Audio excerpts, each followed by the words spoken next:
I want you to hit me as hard as you can.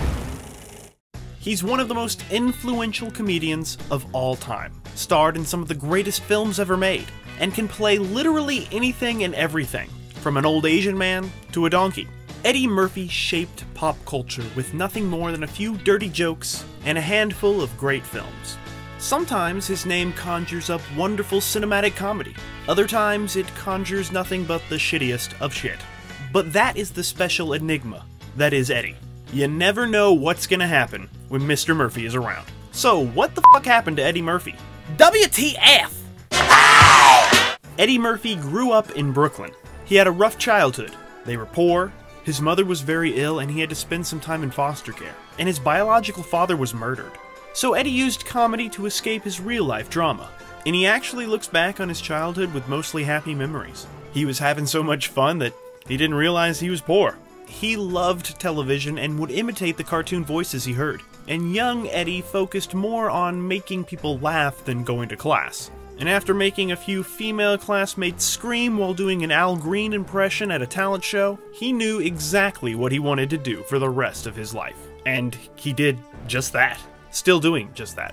And that's when he started performing his own stand-up routines, at the age of 15. Stand-up comedy fans would often witness little Eddie telling his jokes at local bars and such. He would enter local gong show competition type things. And once a bar owner was so impressed that he hired Eddie to work at his bar and paid him $1 a minute to do his stand-up. Young Mr. Murphy was now a professional comedian, and he claims to have only bombed twice on stage, which is unheard of for most comedians. He was exceptional at raunchy observational comedy, and he did hysterical impressions of celebrities and other characters. And according to Wikipedia, his comedy style is characterized by copious profanity and sketches lampooning a diverse group of people.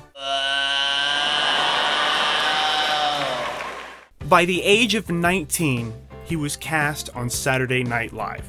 Eddie was a scene-stealing featured performer at first, who single-handedly saved Saturday Night Live from cancellation. He created memorable characters and completely reinvented SNL with his infectious energy. Of course, the SNL success caused Eddie to have his sights on Hollywood with the film 48 Hours. This film pretty much pioneered the buddy cop movie. Critics and audiences loved it. There was a new sheriff in town, and his name was Eddie Murphy. Eddie had successfully made the transition from TV to film, and he made it look so easy. Plus, he had a stand-up career which was at an all-time high with Delirious. And that same year came Trading Places, which brought him a Golden Globe nomination for his wonderful performance alongside fellow SNLer Dan Aykroyd.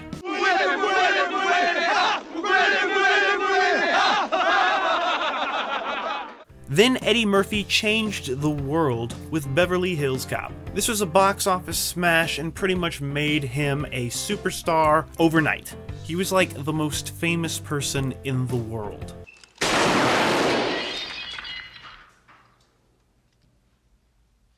A successful sequel followed. Critics didn't like it as much, but it did alright. And he returned to stand-up with the classic comedy special, Raw. It was raw. I would like to talk to you about some of the things that you do in your show. Smash hit after smash hit on the silver screen and on the stand-up comedy stage, Eddie Murphy was reaching success previously thought to be impossible for a comedian. He was the Michael Jackson of comedy, or the Michael Jordan, or the Michelangelo, any of the Michaels. And Eddie was more than just a comedian, he was an unstoppable force full of laughter and leather. Oh yeah, and he had a hit song, Party All the Time. He was a true Renaissance man, like I said, Michelangelo.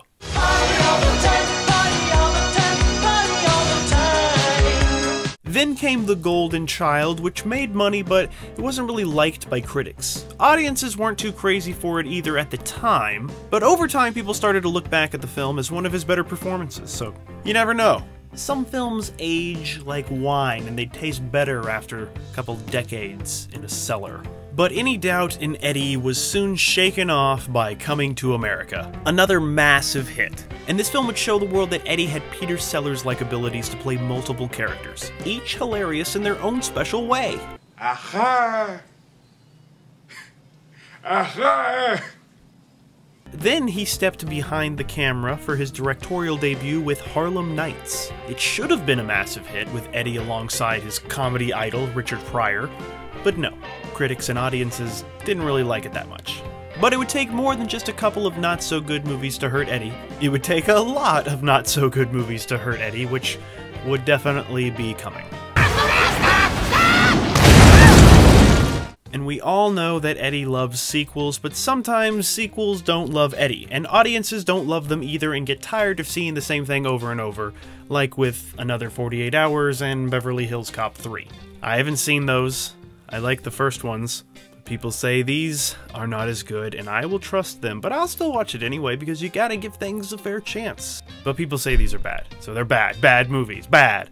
Then came along another batch of less than successful films like Boomerang and The Distinguished Gentleman, alongside the infamous Vampire of Brooklyn, which suffered a lot of Hollywood behind-the-scenes drama and even had a tragic death of a stuntwoman. The film seemed cursed from the beginning. I would love to have you for dinner. So Eddie really needed to change things up a bit, and he most certainly did with the Nutty Professor. He was covered in fantastic fat makeup and was unrecognizable, but the Eddie charm that we all know and love was there, and more. And more and more and more. 7 characters more. I saw this film as a child and I could not believe it when I heard that the Clump family was played by one man. My innocent mind didn't think such things were possible. I couldn't believe it. I was like, what? No, no, no, no, no. Those were 7 different people. Don't try to fool me, adults. But no, they were all Eddie, except for the kid. And Eddie does these kinds of things. Eddie makes you believe that anything is possible. That's what Eddie does. He makes us believe. So the Nutty Professor was his answer to Coming to America, and it worked out great. So Metro was his answer to Beverly Hills Cop, and it didn't work out as great. It didn't really work out well at all. And by this time it was now widely accepted that Eddie was not a perfect movie-making machine. And after Metro, he tried to stay away from R-rated content. In his movies, there was still plenty of R-rated content in Eddie's personal life. Like there was that 1997 scandal, which had something to do with Eddie Murphy and a transsexual prostitute. Eddie claims he was just being a good Samaritan, giving her a ride home. I believe you, Eddie, I believe you. The scandal left people confused, but Eddie walked away clean, and he was pretty much able to escape the backlash of the scandal, even though SNL did mock the incident. Video unavailable. Many lawsuits also resulted with Eddie and gossip tabloids. And the prostitute involved mysteriously was found dead a year later. And of course many conspiracy theories have come of this, especially since she was writing a tell-all book at the time. And nobody really talks about this anymore. Except for me, I'm talking about it right now. But other than that, nobody really talks about how Eddie Murphy was with a transsexual prostitute, and then she died a year later. Nobody talks about that scandal except for me talking about it right now. But hey, that's just me talking about it right now. Nobody really talks about it other than right now, but because most people don't really care. I don't care. It's not a big deal. It's probably nothing. It's probably nothing.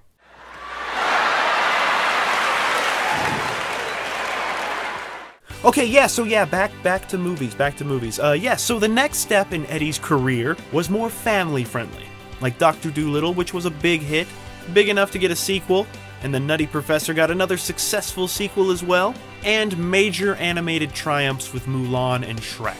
Everybody loves that dragon and that donkey. They're the best, they're hilarious. He kind of changed the way certain comedians look at voice acting. And of course, he stole the show in Shrek, and Eddie was the first and I think the only voice performance ever to be nominated for a BAFTA. Simply incredible, Mr. Murphy.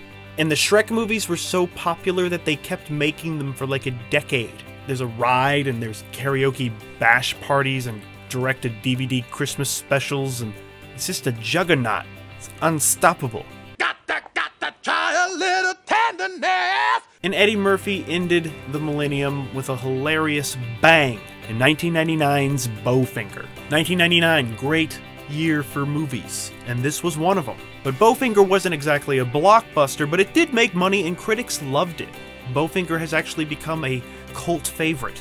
and he got to play 2 characters, and it was a hilarious satire on Hollywood. It's great, check it out. Go to your local video store and rent it. And this is some of Eddie Murphy and Steve Martin's best work. Not to mention, it was directed by Yoda. And while Eddie was doing all this awesomeness, he was also creating an animated show called The PJs. Anybody remember The PJs? I remember The PJs. I never watched it, but I remembered the advertisements and seeing the commercials. It looks good. Get lost, Sanchez! Can't you see I'm bonding with Fatso?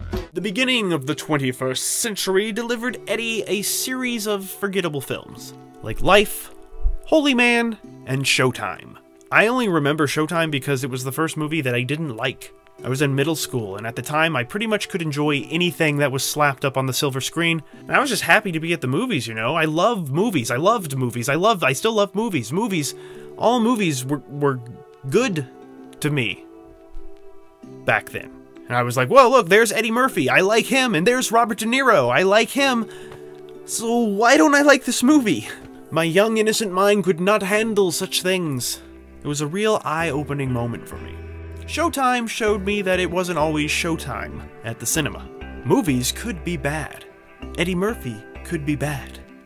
It's showtime. Showtime.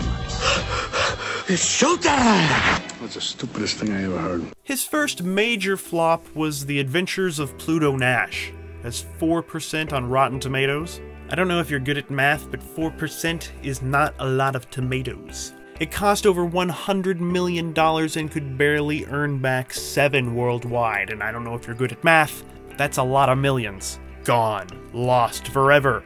And this was the moment that we all took a step back and re-examined our lives and thought, does Eddie Murphy suck now? Whoa!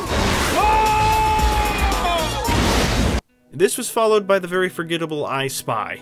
At least I forgot about it. It was made during the time when it felt like everybody had a Owen Wilson buddy comedy. And Eddie Murphy needed his, so this was it. Then there was Daddy Daycare, which made a lot of money because kids cost a lot of money. But everybody hated it. It was so bad that only Cuba Gooding Jr. would do the sequel. In 2003, Disney wanted to turn their classic amusement park attractions into cinematic blockbuster phenomenons like Pirates of the Caribbean, which worked, and The Haunted Mansion, which was an obvious choice, but it didn't work. But the film made a lot of money, so it worked on that level. But when compared to Pirates of the Caribbean, it was nowhere near as loved and is seen as a failure. It was dead on arrival to the critics. Don't you make no dark spirits come out while I'm sitting there. Wait till I leave before the dark spirits come out. The Haunted Mansion. His career is like a roller coaster. Eddie has many ups and downs. And his first big comeback came in 2006. He proved that he could act when he wants to, with Dreamgirls. He was singing and dancing and legit acting. It was refreshing and bizarre to hear Eddie Murphy's name mentioned amongst the Hollywood talk of awards season. It's like, what, Eddie Murphy? Like the Eddie Murphy? He did something good and we're talking about him? The Academy Award people are talking about him? I can't believe it. And he won the Golden Globe, finally, and was nominated for an Oscar. And he was considered the front-runner to win. I actually remember being surprised when he lost to Alan Arkin in Little Miss Sunshine, which is a fine performance, don't get me wrong. I like me some Alan Arkin. He did great, he deserves it. But I was 100% sure that Eddie was gonna win that year. And in my mind, he did win. So everybody thought that Eddie was back to his old talented self again. We couldn't wait for his next good movie to come out. So we're like, what are you gonna do next, Eddie? What are you gonna do next? And next he did Norbit. He won 3 Razzies and was nominated for 5 in a single year. Worst actor, worst supporting actor, worst on-screen couple, worst everything. He was just nominated for like every category. And once again he played multiple characters, but the charm of the Nutty Professor just wasn't there. And that same year he had some baby mama drama with Scary Spice, which that probably hurt his career even more. But not as bad as Norbit. Oh, no way. Then there was another series of failures. Meet Dave, Imagine That, 1,000 Words, which has 0% on Rotten Tomatoes. 0, no percentile. But there was Tower Heist, which made a lot of money, and people seemed to enjoy. But the success of Tower Heist was overshadowed by the controversy of director Brett Ratner. In 2011, Eddie dropped out of hosting the Oscars, because his buddy Brett Ratner was forced to leave as program director after a controversial interview on Howard Stern, where Brett Ratner, surprisingly, acted like Brett Ratner in a Howard Stern-like way on the Howard Stern Show. What do you expect, people? Come on. So dropping out as the host of the Oscars at the last minute upset many members of the Academy, and one must not offend the powerful members of the Academy of the Motion Pictures of Society, or what are they called? You can't upset them. Nope. And Eddie did. He upset them. It was not a good Eddie. Why would you do something to upset them? Eddie don't care. Eddie do his own thing. Eddie doesn't care about awards, but he got one. He got a good one. In 2015, Eddie received the Mark Twain Award for Humor, which is a great honor for funny people. That same year was the Saturday Night Live 40th anniversary special, and everyone was so excited to see Eddie's return to the show that launched his career. But what we got was awkward and not funny, and very underwhelming. It was like a 1-minute speech of just him saying, "Thank you." It was not the glorious Saturday Night Live comeback that we were all hoping for. But be patient, people of 2015. Just you wait. He then tried his hand at drama with a smaller film called Mr. Church. It was a nice effort, but the film didn't do much for most people. But yeah, he tried hard, and you could see like he wanted to act. There was an actor in there somewhere, deep down. And then his brother Charlie passed away. And I don't know if this is related or not, but Eddie took a few years off. And from the beginning, Eddie had always planned to take some time off. This retirement wasn't an accident. He always wanted to take a break from movies. He only wanted to make movies until he was about 50 or so. That's what he's always said. So I guess once you hit a certain milestone in your career, you just don't care anymore. Eddie didn't really care. Which is okay, you don't have to care. But, I mean, it would be nice, but I get it. He was done with Hollywood. He conquered that mountain, and he just wanted to relax at home with his 10 kids.